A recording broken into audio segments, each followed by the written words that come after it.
Hi friends. So మనకు రీసెంట్గా అయితే ఏఎల్పి నోటిఫికేషన్ వచ్చింది కదా. అందులో ఏంటంటే కేవలం 5,000 పోస్టులు ఇచ్చారనమాట.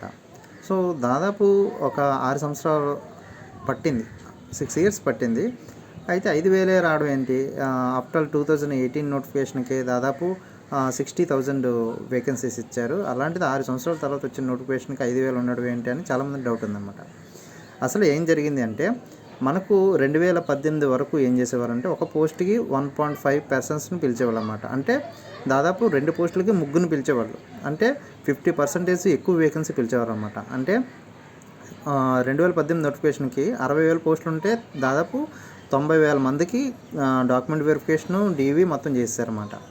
ఈ ఎక్స్ట్రా వచ్చిన వాళ్ళు ఏం చేశారంటే వాళ్ళు కోర్టులో కేసు వేశారన్నమాట. మాకు డాక్యుమెంట్ వెరిఫికేషన్ అయిపోయింది, మెడికల్ అయిపోయింది, ఇవ్వలేదని.